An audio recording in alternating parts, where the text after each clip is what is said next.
소중한 나.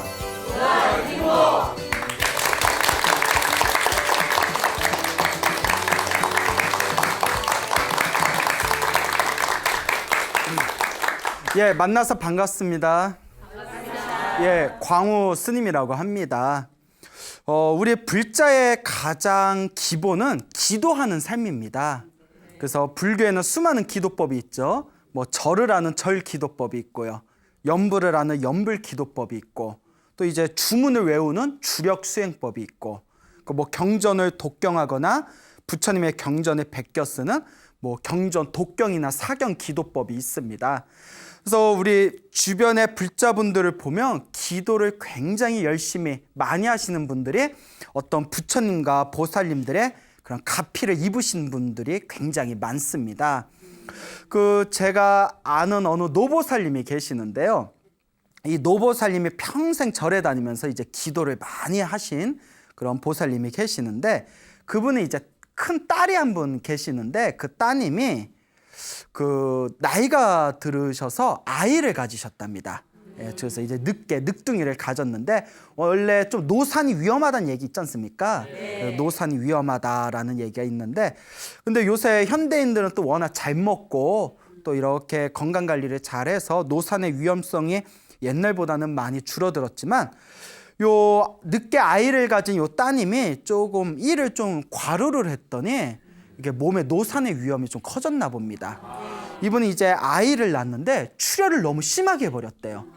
출혈을 심하게 해가지고 아이는 다행히 무사하게 출산을 했는데, 요 산모가 출혈이 너무 심해서 위험하다라고 그렇게 이제 진단을 받게 됩니다. 요 소식을 듣고 지방에 있는 노보살님이 불이 나게 이제 서울 병원에 올라오셨대요. 그러니까 이제 의사가 최선은 다하겠지만 산모가 굉장히 위급합니다. 마음의 준비를 하십시오. 저희도 장담할 수 없습니다. 이러더래요.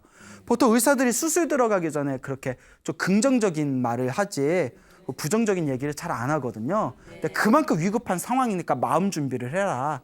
그리고 이제 수술대 들어가서 이제 요 따님이 이제 수술을 받게 됐는데, 요 노보살님이 그 수술실 밖에서 아무것도 할 게 없잖아요.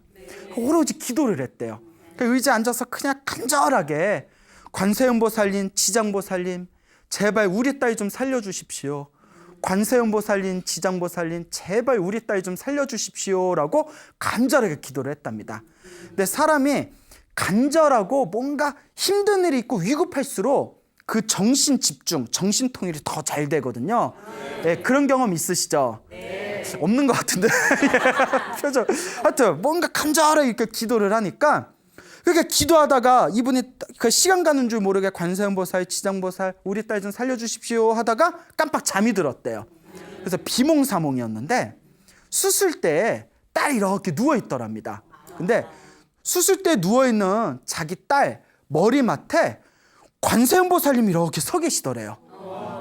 환한 빛을 일으키면서 관세음보살님이 딱 서 계시고, 그 딸 옆에 지장보살님이 무슨 약 같은 걸 딸 입에다 이렇게 집어넣어 주더랍니다. 그 잠에서 딱 깼대요. 그때 확신이 드시더랍니다. 아, 내 딸이 살겠구나. 그리고 수술을 어떻게 됐다? 아주 극적으로 수술을 잘 맞춰서 그렇게 건강한 몸으로 퇴원을 하게 되었다고 합니다. 예, 실제로 제가 아시는 노보살님이 겪으신 일화라고 합니다.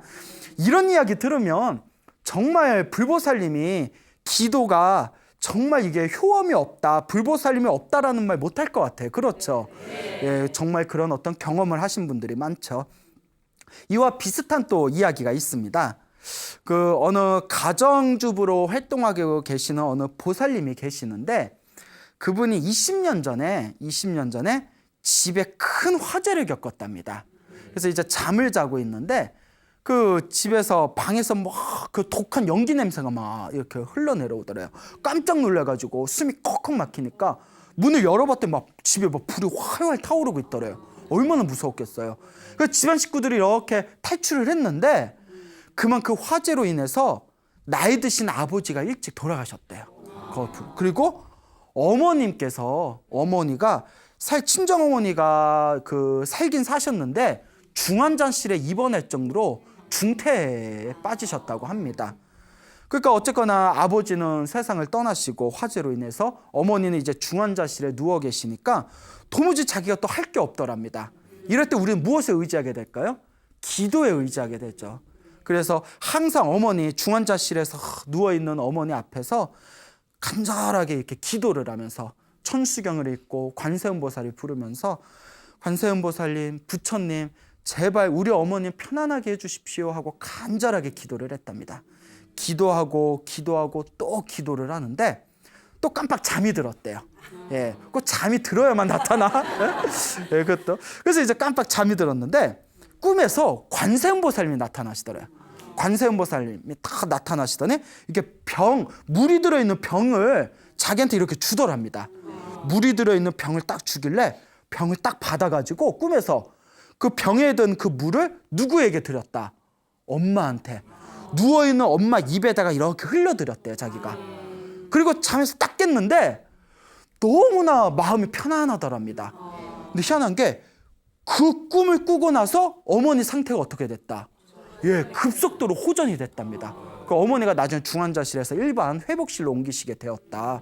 또 그래서 이런 걸 경험하니까 사람이 그런 게 있습니다. 그 절에 다니시는 분들도 지식으로만 불교를 배우고 겉멋으로 불교를 배우신 분들, 겉멋으로만 절에 오신 분들은 절에 몇 번 다니다가 안 나오는 경우가 많아요. 이제 다른 데 마음이 빼앗기는 거죠. 그런데 기도를 평소에 열심히 하시고 뭔가 기도를 하거나 수행을 해가지고 몸에 체험을 하신 분들은 그 체험의 어떤 확신 때문에 꾸준하게 이제 불법을 의지하고 또 부처님의 가르침을 공부하는 그런 분들이 굉장히 많습니다. 그러니까 자기가 이런 체험들을 한번 해봐야 돼요. 기도를 해서. 그러니까 이제 자기가 그런 딱 체험을 하니까 불보살에 대한, 불법에 대한 확신이 딱 쓰더랍니다. 그래서 일단 어머님이 이제 회복실에 계시고 어머님이 병이 쾌차해지면서 이제 아버지가 돌아가셨잖아요. 그리고 이제 한숨 돌리고 주변을 둘러봤더니 병 때문에 이 세상에 일찍 세상을 떠나는 사람들이 너무 많다는 걸 이제 다시 새삼스럽게 발견을 하게 됩니다. 이제 주변에 한숨 돌리고 주변을 둘러봤더니 이제 아버지도 세상을 떠나신 지 얼마 안 됐고 주변에 병고로 인해서 돌아가신 분들이 너무 많다 보니까 삶과 죽음에 대한 어떤 근원적인 의문이 들더랍니다. 예, 그 나이 들어서 사춘기인가요? 왜 사는가? 왜 죽는가? 죽음이란 무엇인가? 이런 게 고민이 되더랍니다. 절에서 이제 기도를 열심히 했는데 그 백중날에, 백중이라고 다 아시죠? 우리 잘 모르는 것 같은데 백중에 우리가 1년에 그 하한거 여름에 스님들이 3개월 동안 절에서 수행을 하고 나서 3개월 수행이 끝나고 음력 7월 15일 날 그 돌아가신 영가분들을 위해서, 돌아가신 분들을 위해서 3개월 동안 수행하신 스님들이 그 영가천도에 그 제를 올리고 법문을 하는 날을 백중날이라고 합니다. 그러니까 영가를 천도하는 아주 불교에서 큰 행사죠. 그 백중날에 이제 스님 백중날에 어디 큰 사찰에 가서 기도를 참여했는데 스님이 이렇게 목탁을 치면서 연불하는 거에 맞춰서 뒤에서 같이 연불하고 절을 했답니다. 다 연불하면서 절을 하고 기도를 하고 또 연불을 하다가 항상 마음에 삶이란 무엇인가 죽음이란 무엇인가 그게 항상 마음속에 화두가 있었대요. 마음속에 그 화두를 간직한 채 그 백중날에 열심히 기도를 하는데 기도를 하다가 갑자기 눈앞에서 환상을 봤답니다. 그 가끔 불자분들 중에 기도하다가 눈앞에서 이렇게 영상을 보는 분들이 있어요. 그 눈앞에 환상이 펼쳐지는데 어떤 환상을 봤냐면 자기가 손오공 같이 구름을 타고 하늘을 막 날아다니고 있었대요. 환상에서 휙 하고 날아가고 있었는데 근데 그게 다른 세계였대요. 그리고 구름에서 밑을 보냈더니 새까만 줄들이 보이더래요. 끝이 안 보일 정도로 새까만 줄이 보여가지고 구름을 타고 이렇게 가까이 가봤더니 사람들이 줄지어 있더래요. 그래서 뭔가 하고 봤더니 죽은 사람들이 다 줄지어가지고 길을 가고 있는 게 위에서 보니까 새까만 줄같이 보이던 거예요. 이 사람이 뭘 봤냐면 저승길을 본 거예요. 예, 정말 진짜 저승길인지 모르겠지만 하여튼 그런 환상을 봤대요. 저승길에서 그 사람들을 봤는데 자기가 지은 죄 없다라 그 갈림길이 있어가지고 5줄로 나뉘더랍니다. 예? 무슨 업을 지은 사람은 이쪽 줄, 무슨 업을 지은 사람은 이쪽 줄, 5줄로 나누는데 줄에 선 사람들 봤더니 나이 든 사람, 젊은 사람, 갓난아기, 그리고 저기 남자, 여자, 이게 일할 거 없이 다 뒤섞여 있더래요. 그걸 딱 눈으로 본 순간 환상에서 싹 깨지면서 이런 생각이 들어납니다. 올 때는 순서가 있는데 저렇게 가는 걸 보니 순서가 있다 없다? 순서가 없구나. 이거 무서운 말입니다. 여러분들, 올 때는 순서가 있는데 갈 때는 없어. 예? 여러분들 어떻게 우리 언제 갈지 몰라요. 예? 그걸 보는 순간 이게 인생이고 이게 삶이고 이게 죽음인가 보구나. 그러면서 모든 게 다 이 번뇌 때문에 생기는 거구나.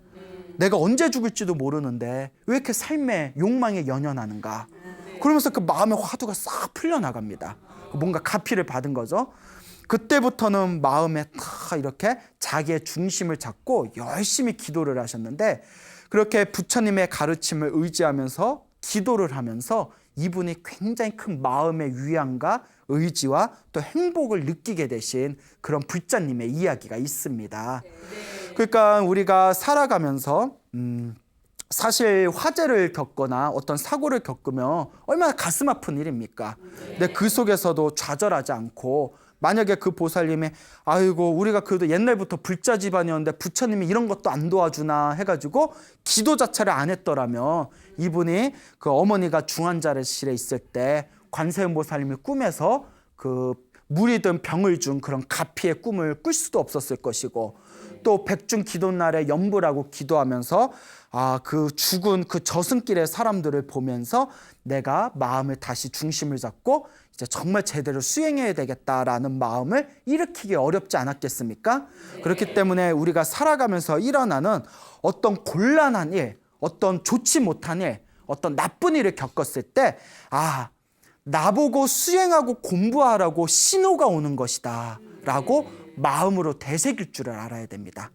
기도의 힘은 굉장히 강력합니다.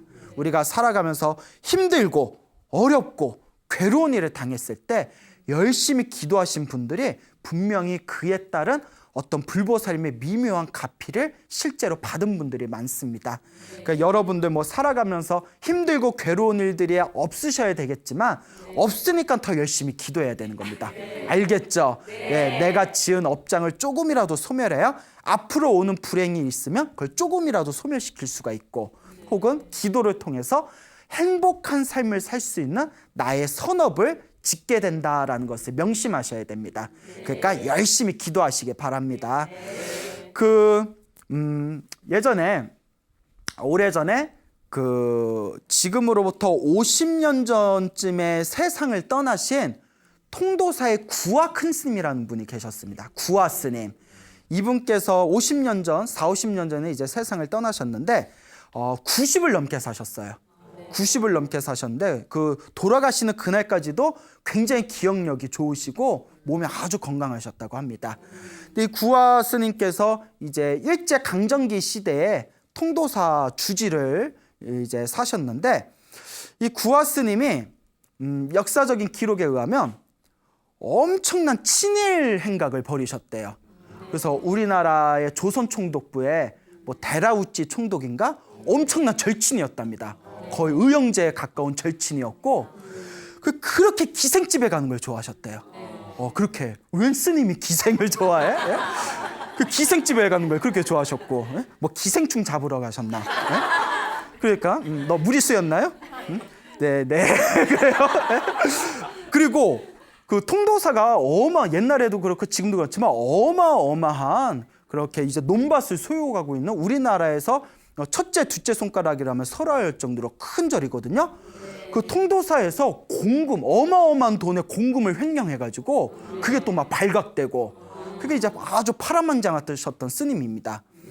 그리고 또 이분께서 얼마 전에 우리가 그 친일 임명사전이 나왔을 때 1차 명단에 친일파 임명사전에 친일파로 이렇게 등록이 되셨던 분이 바로 요 구화 스님이시죠. 그러니까 지금 이 얘기만 들으면 이러면 안 되는데 하고 이제 고개가 좀 갸웃거려지지 않습니까? 자, 근데 모든 이야기에는 반전이 있습니다. 여기에 어마어마한 반전이 있어요. 알고 봤더니 구화 스님이 뒤에서 독립운동 자금을 지원하던 후원자였습니다. 예. 그리고 이 구하 스님께서 지금 상해 임시정부 있죠. 상해 임시정부가 초기에 설립됐을 때 그 초기 자금의 가장 중요한 역할을 담당하셨던 그런 후원자셨고, 그 뒤에도 속설에 의하면 통도사가 엄청나게 이제 부찰인데 통도사의 20년의 예산을 독립운동 후원금으로 줬다라는 얘기가 있을 정도로, 예, 그런 엄청난 그런 독립운동 그런 후원자셨죠. 그러니까 이것이 싹 밝혀지고 나서 이게 역사적인 사실로 진실이라고 밝혀지고 나서 아까 1차 명단에는 구하스님이 친일파로 올라가 있었다고 했잖아요. 근데 독립운동 후원을 하시던 훌륭한 분이었다는 게 밝혀지고 나서 친일 인명사전에서 이렇게 싹 빠져나오시게 됐죠. 이게 싹 이제 알려지고 나니까 일본 사람들과 친일 행각을 하고 기생집에 가서 흥청망청 거리고 했던 것이 다 누구의 눈을 속이기 위해서, 일본 사람들의 감시를 피하기 위해서 그렇게 연극을 펼쳤던 것이고, 우리가 공금 횡령했던 것도 알고 봤더니 뭐였다? 그렇죠. 독립운동. 몰래 독립운동 사람들 대놓고 나 요거 독립운동 줄게 이럴 수 없잖아요. 그 몰래 주다가 이 돈 어디로 빠져나갔어 하면 말을 못하니까 독립운동 줬어요 뭐 말 못하잖아요. 그러니까 그게 이제 공금횡령으로 오해를 받았던 거죠. 정말 알고 봤더니 우리나라에 정말 이 광복을 되찾는 데 있어서 정말 큰 공덕을 쌓으신 훌륭한 스님이셨다라는 것이 오늘날 이제 밝혀지게 되었습니다. 그러니까 사람 겉모습만 보고 함부로 욕하면 돼요, 안 돼요? 안 되죠. 그게 굉장히 중요한 것 같습니다. 자, 그래서 근데 이 구하 스님께서 굉장히 지혜가 번뜩이셨대요. 그래서 우리 한국 불교를 그때 일제 강점기 때부터 한국 불교를 널리 이제 포교를 하는데도 또 큰 공헌을 하셨던 분이시기도 하고, 또 기도를 많이 하셔가지고 엄청나게 큰 가피를 받으셨다고 합니다. 그 중에 하나가 이 구하 스님께서 천하의 명필이셨대요. 그래서 예전에 구하 스님께서 그 쓰신 서예 붓글씨를 서로 받아가려고 난리가 났었다고 하고, 뭐 일본의 천황조차도 구하 스님의 글씨를 보고 감탄을 했다. 일본에도 얼마나 서예 잘하는 사람들이 있었겠어요. 근데 구하 스님 글씨를 보고 엄청나게 감탄을 했다라는 일화가 전해지고 있습니다. 근데 구하 스님께서 붓글씨를 이렇게 잘 쓰게 된 이야기가 또 재미난 이야기가 있습니다. 요 구하 스님께서 이렇게 기도를 천일기도를 들어가셨는데, 천일기도면 이제 3년이거든요. 천일기도를 할 때 부처님 앞에서 몇 가지의 이렇게 발언을 하셨대요. 몇 가지의 발언을 하셨는데 그 중에 하나가 제가 천하의 명필이 되게 해주십시오라는 기도를, 또 마음의 기도를 올렸다고 합니다. 이분이 이제 기도를 하고 제가 천하의 명필이 되게 해주십시오라고 간절하게 이렇게 기도를 했는데, 어느 날 기도를 하다가 꿈을 꿨답니다. 항상 꿈에 뭐가 나타나요? 꿈에 나타나는데 어느 노스님이 나타나시더니 다 구하 스님을 보더니 얘따 받아라 하면서 이렇게 뭘 휙 던지더래요.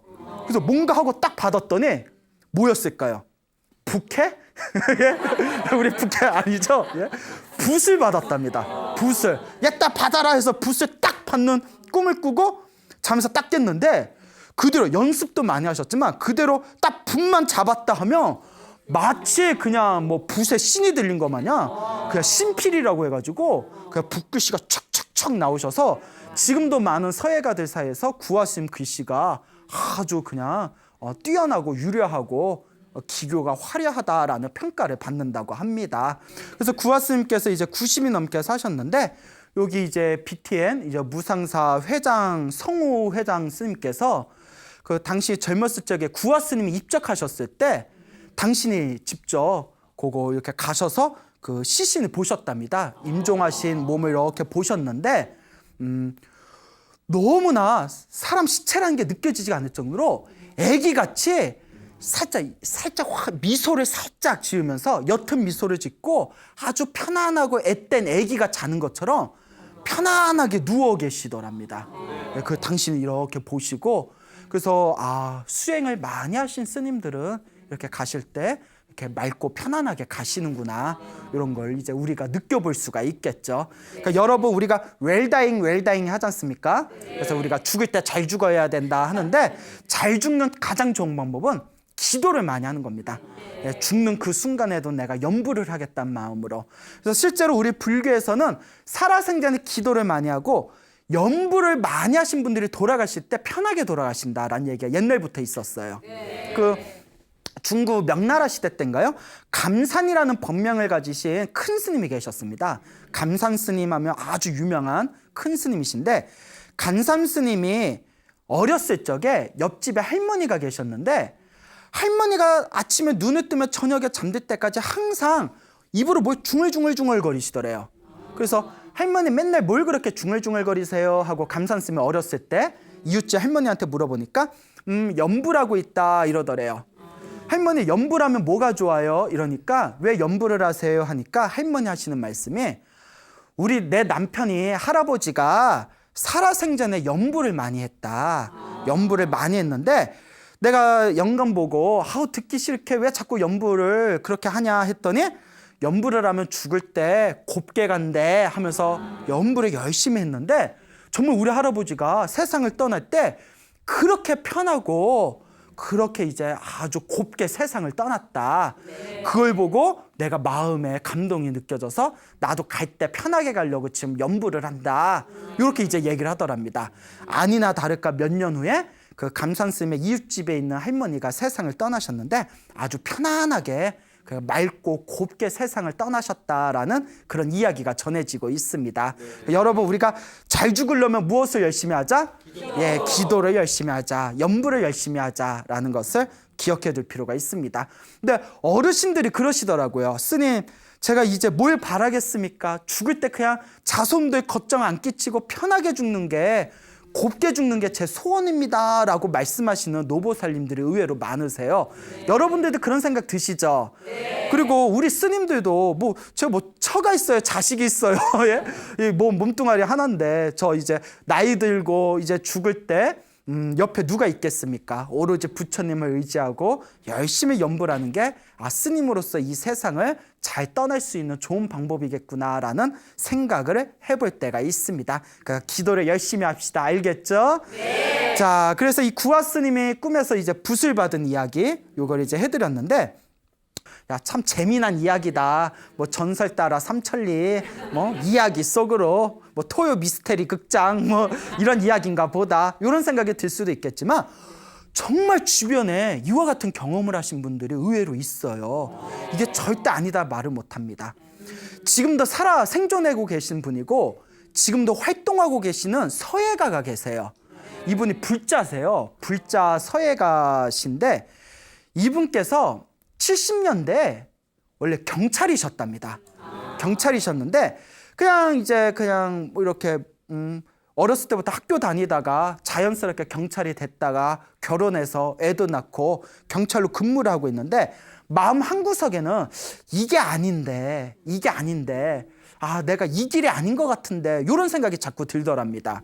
그래서 사람이 살면서 자기가 좋아하는 걸 직업으로 가질 수 있는 거는 굉장히 큰 복인 것 같아요.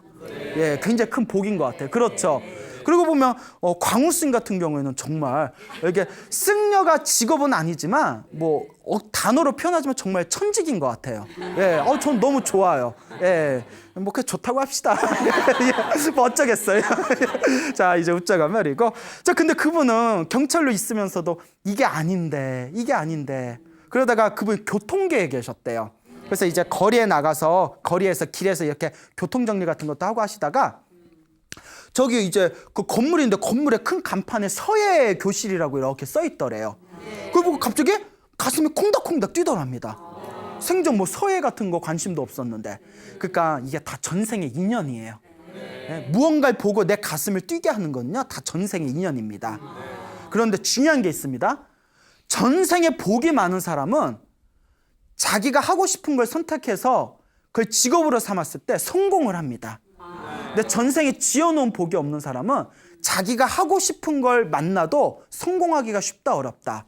어렵다는 거예요. 이게 바로 복노름이에요. 복노름. 불교에서는 이 사바세계가 복노름이라고 했습니다. 자기 복대로 살아간다.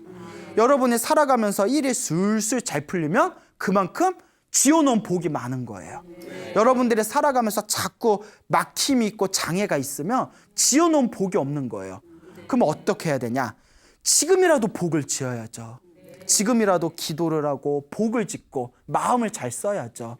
이게 바로 불자의 삶인데 잘 된다 안 된다? 그 안 되는 이유가 우리 불교에서는 업장이 두껍다고 표현합니다. 업보가 두껍다. 머리로는 아는데 몸으로 잘 안 돼. 업장이 두꺼워서 내가 내 자신을 행복의 길로 이끌 수 있는 방법이 몸으로 딱 실천이 안 되는 거예요. 예를 들어서 하루에 108배 하는 게 어렵지 않거든요. 사실 어렵지 않아요. 한 20분이에요. 20분. 고소영 씨는 한 15분 걸린다 하대요. 옛날 무슨 프로 보니까. 그 108배 20분 하는 게 어렵지 않고 사람이 꾸준히 108배만 정성스럽게 해도 시간이 흐를수록 마음이 편안해지고 주변의 일이 편안해진 걸 느낄 수 있거든요. 그 20분 투자도 된다 안 된다? 잘 안 된대요, 사람들이. 예. 해요? 안 하잖아요, 여러분들도. 안 하잖아요. 하시나? 그러니까요. 108배 하면 좋다는 거 다 아는데도 의외로 꾸준히 하는 분들이 드물어요. 그래서 옛날에 해인사 방장이시고 그리고 우리 대한불교 조계종 종정을 역임하셨던 법전 큰 스님이라고 계세요. 이 법전 큰 스님이 항상 하시던 말씀이 3000배 하는 것보다 한 달에 한 달에 한 번씩 3000배 하는 것보다 매일 하루도 안 빠지고 매일 108배 하는 게 더 어렵다. 이렇게 말씀을 하셨다고 합니다. 무언가 꾸준하게 한다는 게 어려워요. 그리고 우리가 기도하면 좋다는 거 다 알잖아요. 근데 기도가 매일 잘 돼야 안 돼요. 그렇죠. 뭐 한다고 빠지고 뭐 한다고 오늘 넘어가고 그러다 보면 오늘만 하루만 빠져야지 하면 며칠 빠져요? 이틀 빠지고 일주일 빠지고 한 달 빠지고 한 달 기도 안 하면 난 이번 생에 가망 없나 봐. 이런 식의 이제 마음이 생기게 되겠죠. 자, 그래서 내가 복을 짓는다는 게 이와 같이 중요하구나라는 것을 기억을 꼭 잘해두시기 바랍니다. 어쨌거나 그 서예교실 간판을 보고 가슴에 콩닥콩닥 뛰는 게 느껴졌대요. 그러니까 전생에 인연이 있는 거겠죠. 그날로 서예교실 거기 이제 등록을 하고 서예를 계속 이제 배웠는데 붓을 잡고 글씨 쓰니까 그렇게 너무 좋더래요. 너무 행복하더래요. 그러니까 모든 정신이 다 어디에 빠져들어요? 서예, 붓글씨에 빠져드니까 나중에 부인 몰래 사직서를 내고 부인하고 상담도 안 하고 여러분들 남편 직장이 서예한다고 멀쩡한 직장 그만두면 속 터져요 안 터져요? 터지죠. 그런데 이제 그 남편이 사직서를 내고 이제 감정이입되신 분들이 계시는 것 같아요. 붓글씨 서예학원을 막 다니시는데 서예학원을 막 다니다가 부인한테 말을 못하는 거예요. 그러니까 자기도 양심이 있는지 부인한테 미안해가지고 그래서 6개월 동안 말을 안 하고 6개월 동안 매일 경찰복을 입고 서예학원에 출퇴근을 했답니다. 예? 그것도 참 곤욕이에요. 근데 그 얘기 듣고 저는 생각나는 게 그 6개월 동안 매달 월급은 어떻게 넣어줬을까? 근데 그 이야기는 제가 못 들었고 여튼 이제 6개월 동안 서예학원을 계속 다녔는데 이제 자기는 신나라 하고 어떻게 발각됐냐면 6개월 후에 경찰서에서 통지서가 왔대요. 퇴직금 받아가라고. 네, 그래서 그걸 부인이 본 거예요. 근데 요새는 월급인이 퇴직금에 다 월급인이 다 통장으로 넣어준다면서 이체가 되는데 그 통장 번호를 부인들이 다 관리한다면서요. 그런 얘기들이 있더라고요. 모르겠어요. 제가 마누라가 없어서. 예. 요새 부인이 다 경제 통장 관리한다 이런 얘기 있던데. 하여튼 이제 통지서 보니까 부인이 이제 울고불고 난리가 났을 거 아니에요. 그래서 남편이 이제 거사님이 싹싹 빌었대요. 간절하게 설득을 했대요. 근데 부인이 보살이야. 부인이 어떡하겠어요, 알겠어요 하고 응원을 해줬답니다. 야, 참 말은 착한 부인이지만 그 부인도 속이 얼마나 썩어 나가겠어요. 자, 어쨌거나 이제 그렇게 부인의 동의를 얻고 열심히 이제 서예를 했는데 열심히 해서 나중에는 서예 학원까지 차렸대요. 그런데 저도 잠깐 학원에서 서예를 배운 적이 있었는데 저 서예 가르쳐 주신 선생님이 한 경력이 30-40년 되신 분이었어요. 그분이 옛날 70-80년대 90년대 초반만 하더라도 서예 학원이 엄청난 호황이었대요. 당신 서예 학원이 조그맣는데도 하루에 4시간을 자면서 오전 오후로 풀로 가동을 했대요. 그때 번 돈으로 지금 버틴다고. 그래서 제가 그러면 서예학원이 언제부터 이렇게 조금 쇠퇴했습니까? 왜냐하면 지금 여러분 주변에 가보면 길에 서예학원 본 적 있어요? 없어요? 없잖아요. 거의 없어요. 컴퓨터가 나오고 컴퓨터로 인쇄되는 게 나오고 서예학원이 이제 이렇게 세트했대요. 옛날에는 글씨 잘 쓰는 게 취업에 굉장히 중요하고 그 꽃집에서도 무슨 어디에 뭐 보내면 붓글씨로 축하하고 아무개 이런 거 다 해줘야 되는데 컴퓨터로 윙 하고 글씨체가 다 나오니까 그 뒤로 서예학원이 이제 문을 닫아버렸다. 세트하게 됐다고. 그러니까 그분이 이제 서예학원 차리고 이제 그때는 이제 호황이었겠죠. 근데 그때만 하더라도 그분이 이제 불교 신자가 아니었대요. 절에 가서 법당에서 절할 줄도 몰랐대요.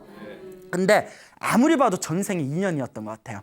이분이 평소에 등산을 좋아했는데 어느 날 꿈을 꿨는데 꿈에 등산을 하고 있었답니다.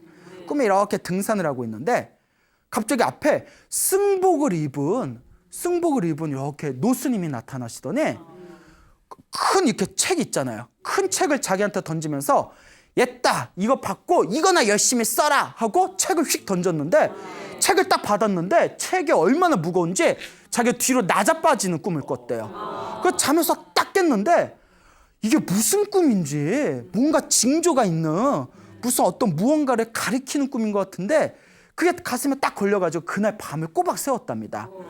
그래서 자기가 산에 올라가다가 스님을 만나는 꿈, 그래서 책을 던져주는 걸 받는 꿈을 꿨으니까 그 책이 뭐였을까? 꿈에서 나보고 쓰라고 한 그 책이 뭐였을까? 그래서 이제 속리산을 올라갔대요. 속리산. 저기 충청도에 속리산이라고 알죠? 네. 속리산을 올라갔는데 속리산에 이렇게 암자가 많아요. 거기 어느 암자를 딱 갔는데 암자에 어느 노스님이 계시는데 그 노스님이 꿈에서 본 그 스님하고 똑같은 스님이라던 거예요. 놀래가지고 그쵸 놀라잖아요. 참 로또 번호나 좀 지키지. 그런 거는 안 지켜. 로또 번호는 안 지키고 그 노스님이 꿈에서 본 노스님이라서 그 스님한테 인사드리고 자초지종을 얘기했더니 스님이 가만히 자기를 쳐다보더니 이렇게 책 하나를 주더래요. 진짜 스님이 이제 책 하나를 주더니 내가 이 책뿐이 없는데 하고 책을 줬는데 딱 보니까 금강경인데 붓글씨로 쓴 금강경인 거예요. 붓글씨로 쓴 사경으로 된 금강경을 딱 보고 그걸 보면서 순간 가슴이 전기가 찌리리 흐르는 것처럼 아 이거구나. 꿈에서 본 책이 이거였구나.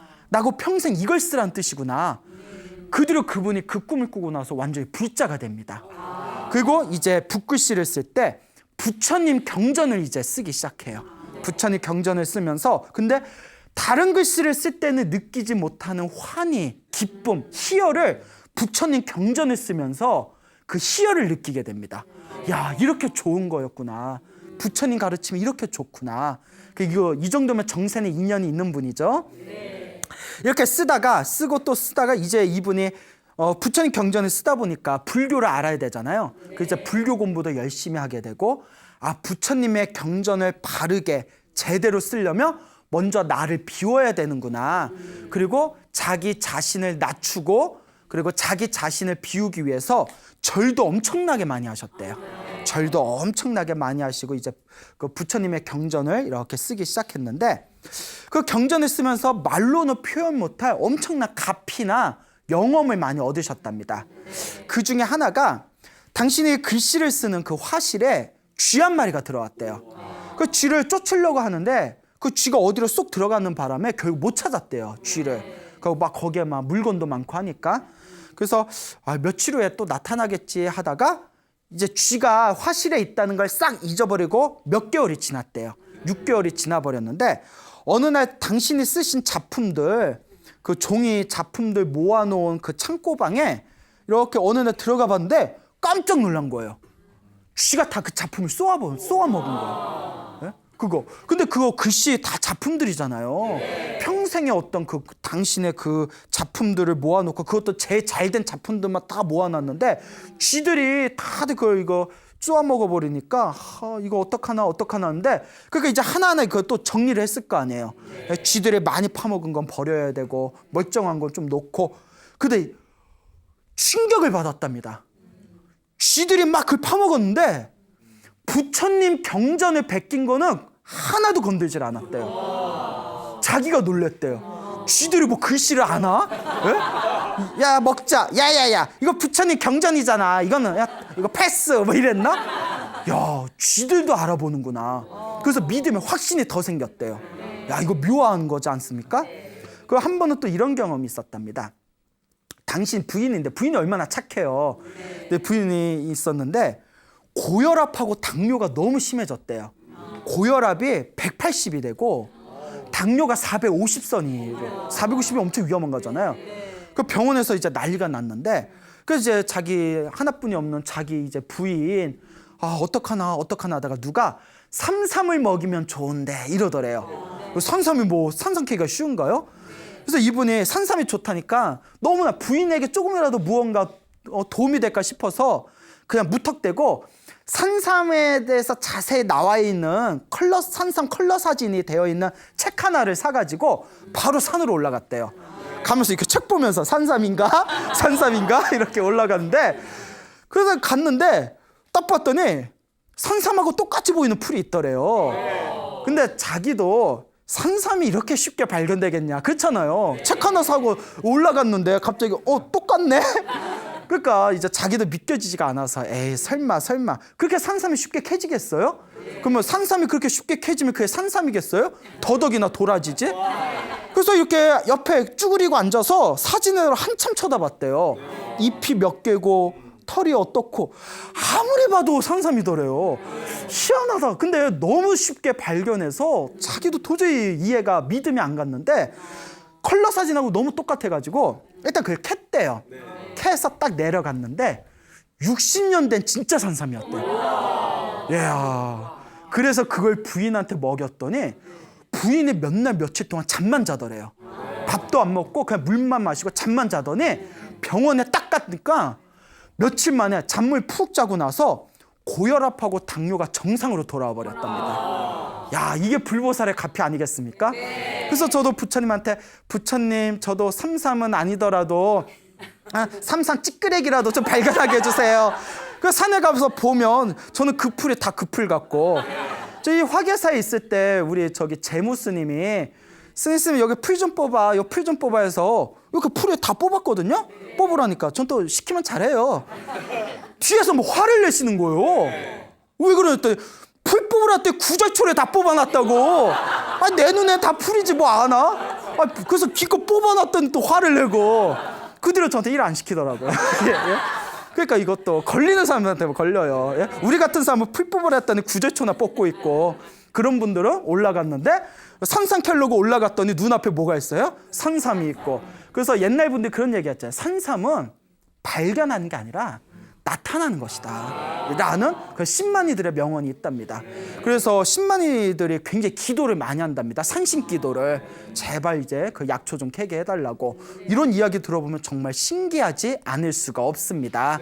자, 그래서 이와 같이 이 거사님이 꿈에서 그렇게 노스님을 만나서 책을 받는 그런 꿈을 꾸고, 나중에 그 속리산에 있는 암자에서 그 꿈에서 본 스님하고 똑같은 분을 만나서 금강경을 받아서 그 인연으로 이제 부처님의 경전을 이제 베끼는 사경수행을 하게 되었습니다. 그 사경수행을 하면서 또 수많은 가피들을 얻게 되셨고, 그 이분께서 하시는 말씀이, 내가 부처님의 경전을 베끼는 사경수행을 하면서 무슨 일이 잘 풀린다든가 혹은 무슨 기적 같은 가피를 얻는다든가 이런 것보다 더 소중한 걸 발견하게 되었다. 그것은 불법을 만나서 항상 마음이 편안하다는 것이다. 이게 가장 큰 부처님의 은혜인 것 같다라는 그런 말씀을 하십니다. 그러니까 여러분 항상 편안하고 행복한 삶을 살고자 하신다면 여러분 열심히 기도를 하셔야 됩니다. 열심히 복을 짓고 마음을 잘 쓰신다면 반드시 불보살님의 은혜가 여러분들과 함께 하실 겁니다. 그러니까 기도를 열심히 하시기 바랍니다. 알겠죠? 네. 혹시 알아요? 꿈에서 부처님이 나타나서 또 뭐 던져주실지? 자, 여러분 행복해지고 싶습니까? 네. 행복한 삶을 창조하고 싶습니까? 네. 복을 지으십시오. 선업을 지으십시오. 공덕을 쌓으십시오. 복과 선업과 공덕의 힘이 여러분들을 진정한 행복의 길로 이끌어 줄 것입니다. 오늘 여기서 마치겠습니다. 소중한 나